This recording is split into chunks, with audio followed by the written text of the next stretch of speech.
Assalamualaikum warahmatullahi wabarakatuh.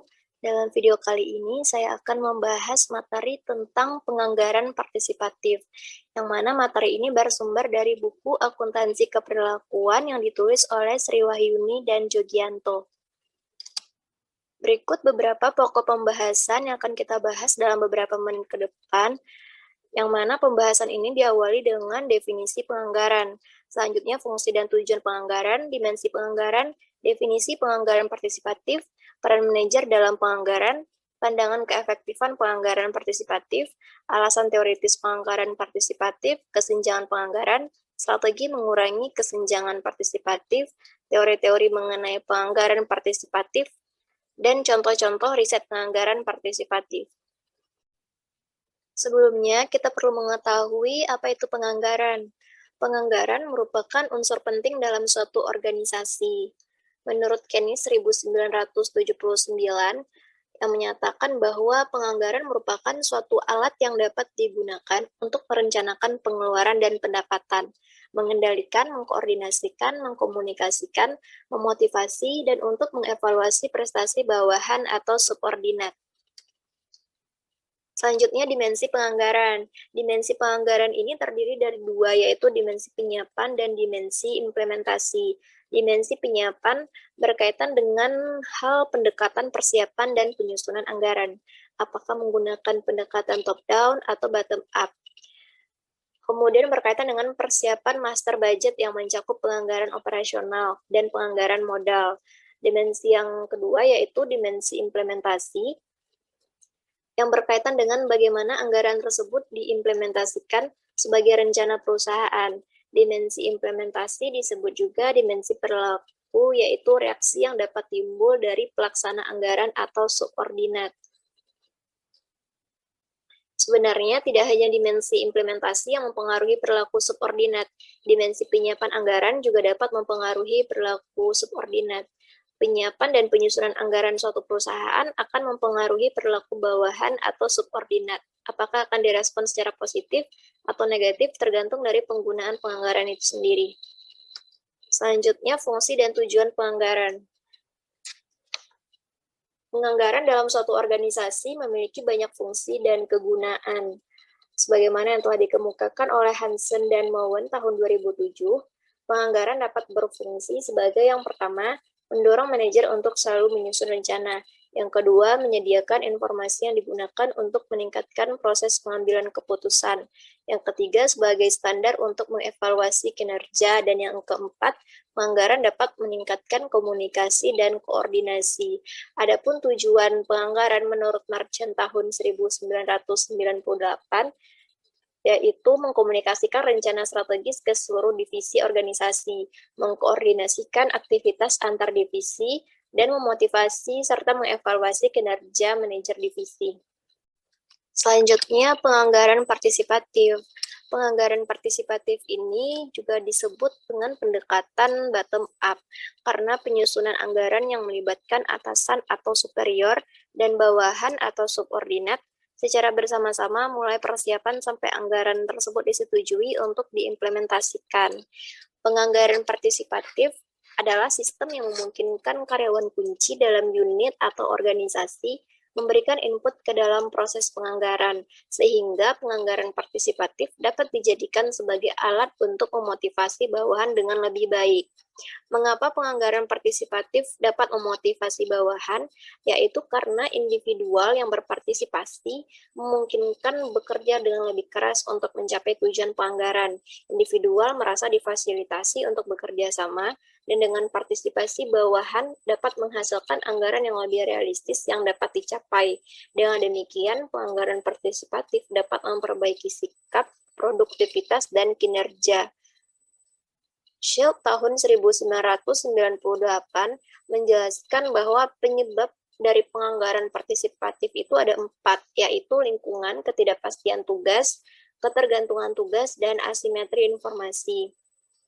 Kemudian menurut Hansen dan Mowen tahun 2005, menyatakan bahwa ada 3 masalah penting yang dapat timbul jika mekanisme penyusunan anggaran menggunakan pendekatan partisipatif, yaitu yang pertama, penetapan tujuan anggaran terlalu ketat atau terlalu longgar. Yang kedua, timbulnya kesenjangan penganggaran dan adanya partisipasi semu. Peran manajer dalam penganggaran. Peran dan perilaku manajer dalam penganggaran sangat menentukan tujuan tercapainya penganggaran. Apabila kita melihat secara umum, peran manajer dalam penganggaran adalah sebagai interpersonal, informasional, dan pembuat keputusan. Peran interpersonal ditunjukkan ketika manajer harus mengatribusikan kebutuhan dan pekerjaan subordinat dan organisasi. Peran informasional berkaitan dengan pembuatan, penerimaan, transmisi informasi, baik dari pihak internal maupun pihak eksternal. Sementara peran sebagai pembuat keputusan manajer adalah sebagai entrepreneur, monitoring, dan resource allocator. Secara komprehensif, peran manajer dalam penganggaran berkaitan dengan mengatribusi kebutuhan subordinat dan perusahaan dengan saling memberi informasi dalam menentukan tujuan penganggaran. Selanjutnya, pandangan keefektifan penganggaran partisipatif. Ada beberapa pandangan mengenai keefektifan penganggaran partisipatif yang salah satunya dikemukakan oleh Password dan Walker tahun 1990 yang mengatakan bahwa bahwa hanya pada level partisipasi tinggi yang dapat menjamin keberhasilan penganggaran partisipatif. Bentuk partisipasi selain decision control atau pengendalian keputusan dipandang sebagai partisipasi semu. Sementara Aurora tahun 1992 menjelaskan bahwa hanya partisipasi real yang efektif. Mekanisme pemberian input atau voice tanpa pengendalian keputusan adalah bentuk partisipasi semu dan partisipasi semu hanya akan mencapai frustasi. Selanjutnya, alasan teoritis penganggaran partisipatif. Menurut Schultz dan Schultz tahun 1998, secara teoritis penganggaran partisipatif memiliki beberapa alasan, yaitu alasan ekonomi, alasan psikologi, dan alasan sosiologi. Alasan ekonomi berkaitan dengan adanya asumsi bahwa bawahan memiliki informasi lebih banyak mengenai tugas dan lingkungan tugas daripada atasan.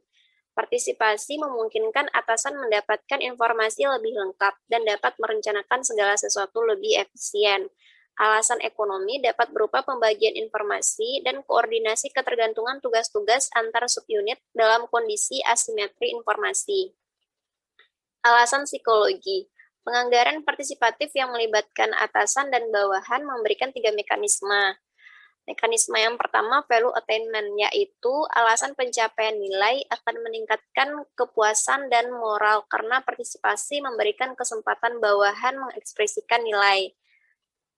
Selanjutnya, mekanisme kognitif adalah pembagian informasi yang meningkatkan kualitas keputusan.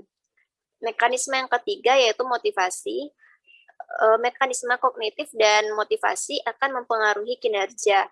Mekanisme motivasi dari partisipasi adalah meningkatkan kepercayaan bawahan, kesadaran pengendalian, keterlibatan ego, dan penerimaan. Selanjutnya, alasan sosiologi.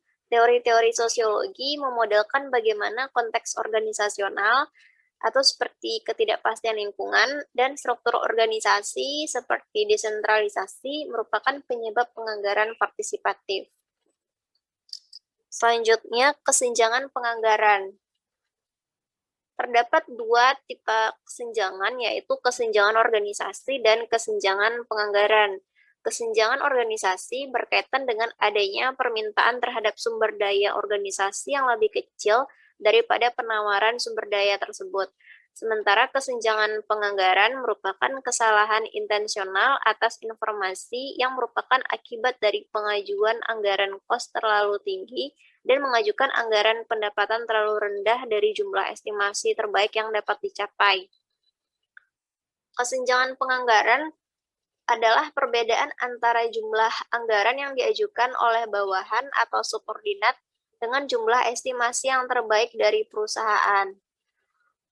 Kesenjangan penganggaran juga dapat timbul karena keinginan dari subordinat dan superior yang tidak sama, terutama ketika kinerja subordinat dinilai berdasarkan pencapaian anggaran dan pelaksanaannya melalui proses partisipasi. Ada banyak peneliti yang mengemukakan terjadinya kesenjangan penganggaran, salah satunya yaitu Young tahun 1985 menjelaskan bahwa kesenjangan penganggaran terjadi karena subordinat tidak ingin menghadapi risiko, sehingga subordinat lebih mudah dapat mencapai tujuan dan risiko kegagalan dapat diperkecil. Young melakukan kesenjangan penganggaran lebih besar dibandingkan dengan subordinat yang pencari risiko. Kecenderungan subordinat untuk melakukan kesenjangan juga terjadi karena faktor ekonomi dan faktor non-ekonomi. Faktor non-ekonomi yang dimaksud dapat berupa reputasi dan pembahasan selanjutnya berkaitan dengan strategi mengurangi kesenjangan penganggaran. Kesenjangan penganggaran dapat terjadi sebagai akibat adanya tekanan dan pencapaian laba yang merupakan kriteria dasar dalam evaluasi kinerja. Partisipasi positif dapat mendorong untuk mengurangi pembentukan kesenjangan. Partisipasi subordinat dalam penyusunan penganggaran dapat mengurangi pembelaan diri. Kesenjangan penganggaran positif dapat terwujud apabila dikaitkan dengan penempatan target anggaran. Sementara kesenjangan penganggaran negatif dapat terjadi apabila dikaitkan dengan luas partisipasi dalam proses penganggaran, tingkat kemampuan prediktif dalam proses produksi, dan kemampuan superior dalam menciptakan kesenjangan. Strategi yang digunakan perusahaan dalam mengurangi kesenjangan penganggaran adalah pemberian reward yang lebih tinggi ketika penganggaran ditetapkan tinggi dan dapat dicapai. Kesenjangan penganggaran merupakan perwujudan dari kesenjangan lingkungan, dan oleh sebab itu diasumsikan bahwa manajer akan menggunakan proses penganggaran untuk bargain dalam kesenjangan penganggaran. Selanjutnya, teori yang mendasari penganggaran partisipatif. Teori-teori tersebut terdiri dari attribution theory, goal setting theory, expectancy theory, dan agency theory. Teori atribusi mempelajari proses bagaimana individual menginterpretasikan suatu peristiwa atau kejadian, dan juga mempelajari bagaimana individual dalam menginterpretasikan alasan atau sebab mengapa mereka berperilaku. Dalam fenomena penganggaran, teori atribusi diterapkan dengan menggunakan variabel locus of control yang terdiri dari dua komponen, yaitu internal dan eksternal. Internal locus of control adalah persepsi individual bahwa mereka mampu secara personal mempengaruhi kinerja dan perilakunya melalui kemampuan, keahlian, dan usaha yang mereka miliki. Sementara eksternal locus of control merupakan persepsi individual bahwa perilakunya sangat ditentukan oleh faktor-faktor di luar pengendalian mereka. Brownell tahun 1981 dan 1982 menjelaskan bahwa hubungan antara partisipasi penganggaran dengan kinerja maupun dengan kepuasan kerja dipengaruhi oleh locus of control.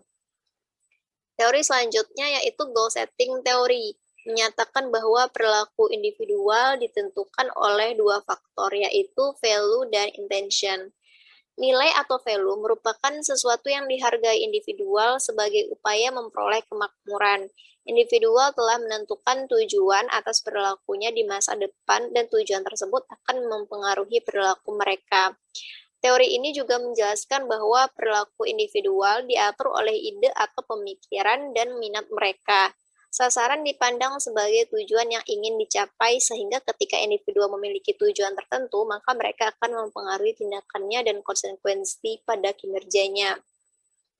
Loki tahun 1981 menjelaskan bahwa tujuan atribusi terdiri dari dua macam, yaitu ketegasan atau kekhususan tujuan dan kesulitan tujuan.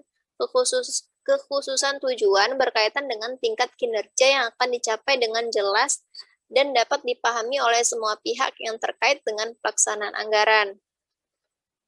Sementara kesulitan tujuan berkaitan dengan probabilitas tujuan penganggaran tercapai apakah dapat dicapai dengan mudah, sedang, atau sulit. Beberapa penelitian yang menggunakan goal setting teori antara lain Murray, Hurst, dan Keynes. Hurst tahun 1987 menyatakan bahwa upaya yang dilakukan subordinat untuk mencapai tujuan penganggaran dipengaruhi oleh kemampuan kognitif subordinat dalam memahami tujuan penganggaran dan strategi untuk mencapainya. Ketika tugas yang diberikan memiliki tingkat ketidakpastian yang tinggi, maka subordinat akan sulit memahami tugas yang diberikan dan konsekuensinya adalah mereka tidak dapat melakukan tugasnya dengan benar dan tujuan penganggaran akan sulit untuk dicapai. Teori berikutnya yaitu teori ekspektansi. Teori ekspektansi menjelaskan mengenai perilaku manusia dalam bentuk tujuan individu, ekspektasi tujuan, dan utilitas outcome dalam bentuk pemuasan kebutuhan. Menurut teori ekspektansi, motivasi individual ditentukan oleh ekspektansi dan valensi. Ekspektansi adalah keyakinan mengenai adanya perilaku tertentu yang akan menimbulkan hasil tertentu juga, seperti bekerja lebih keras yang menimbulkan kenaikan gaji. Valensi yaitu nilai yang diberikan individual atas outcomes atau rewards yang akan diterima. Ekspektansi teori mengasumsikan bahwa individual dapat secara rasional menentukan outcome yang lebih disukai dan akan membuat estimasi outcome yang realistis. Hal penting dari teori ekspektansi adalah persepsi karyawan atau bawahan, bukan persepsi manajer, karena karyawan termotivasi oleh ekspektansinya dan bagaimana mereka merasakan reward. Bila dikaitkan dengan fenomena penganggaran, teori ekspektansi dapat digunakan untuk menjelaskan hubungan partisipasi penganggaran dengan kinerja. Partisipasi memberikan peluang bagi subordinat untuk memberikan pemikiran dan ide dalam menentukan tujuan penganggaran. Teori berikutnya yaitu teori keagenan. Teori keagenan ini memandang perusahaan sebagai titik temu hubungan keagenan antara pemilik perusahaan atau prinsipal dengan manajer perusahaan atau agen.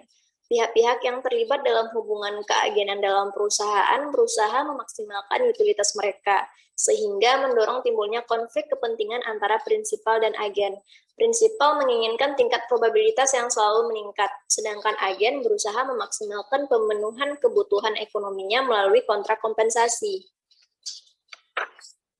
Teori agensi dalam fenomena penganggaran memandang bahwa prinsipal atau pemilik atau manajemen puncak membawahi agen atau karyawan atau manajer yang lebih rendah untuk melaksanakan kinerja yang efisien.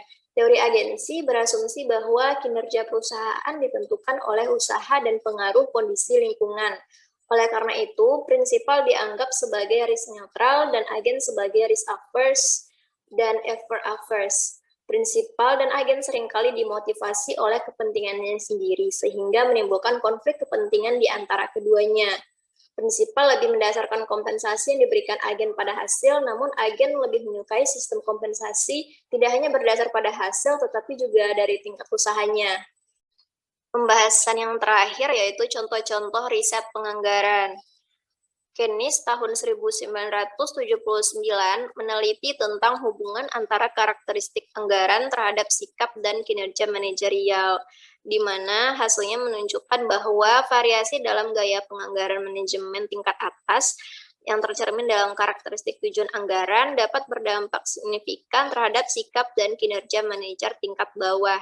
Karakteristik tujuan anggaran secara keseluruhan memiliki pengaruh yang relatif kuat terhadap variabel sikap manajerial dan kinerja seperti kepuasan kerja, ketegangan kerja, motivasi anggaran, sikap terhadap anggaran, dan kinerja anggaran.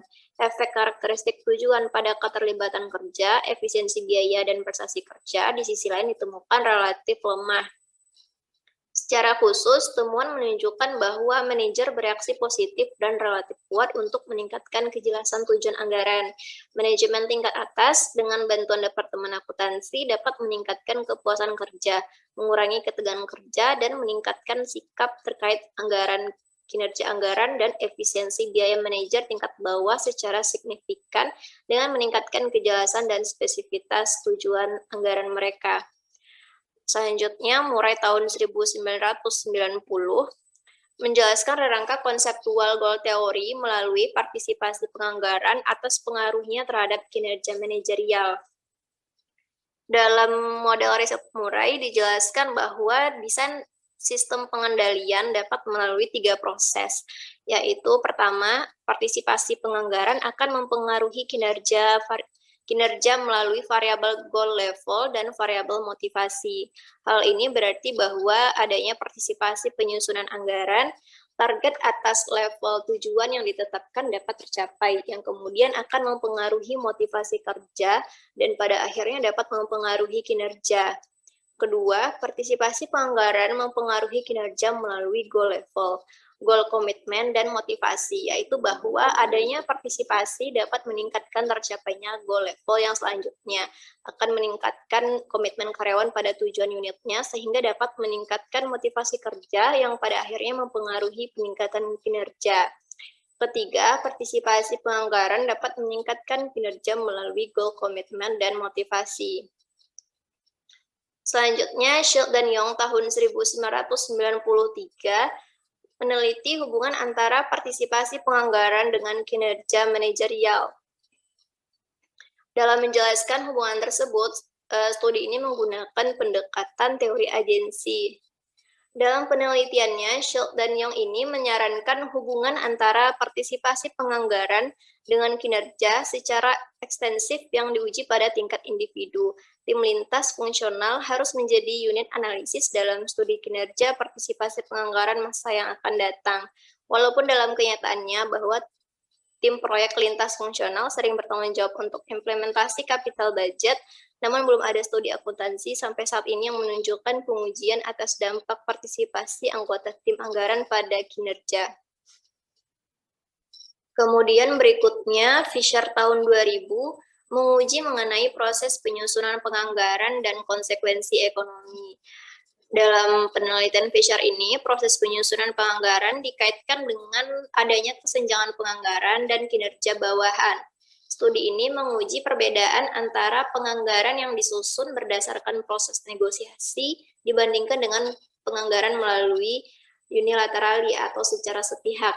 Secara rinci, studi ini juga mempertimbangkan hubungan antara kesepakatan negosiasi dan konsekuensi ekonomi, dan juga faktor-faktor yang berhubungan dengan terjadinya negosiasi agreement. Dalam penelitian ini menunjukkan bahwa penganggaran yang disusun berdasarkan proses negosiasi menjelaskan bahwa superior mempunyai final authority secara signifikan lebih rendah dibanding dengan penganggaran yang disusun secara sepihak oleh superior. Kesepakatan negosiasi merupakan faktor penting dalam memahami konsekuensi ekonomi terkait dengan penyusunan penganggaran, yaitu terjadinya kesenjangan penganggaran dan kinerja bawahan. Sementara penganggaran yang disusun dengan proses negosiasi dengan subordinat mempunyai final authority secara signifikan tidak berbeda dari penganggaran yang disusun secara sepihak oleh subordinat. Penelitian ini memberi arah untuk riset mendatang bahwa kesepakatan secara signifikan lebih disukai dalam kondisi final authority atas tingkat budget pada peristiwa negosiasi yang menemui jalan buntu. Penelitian yang akan datang disarankan mempertimbangkan berbagai faktor lingkungan dan individual yang dapat mempengaruhi proses negosiasi dan konsekuensi ekonomi yang dalam penelitian ini dianggap konstan. Sekian pemaparan materi terkait penganggaran partisipatif. Apabila ada kesalahan atau kekurangan, saya memohon maaf. Assalamualaikum warahmatullahi wabarakatuh.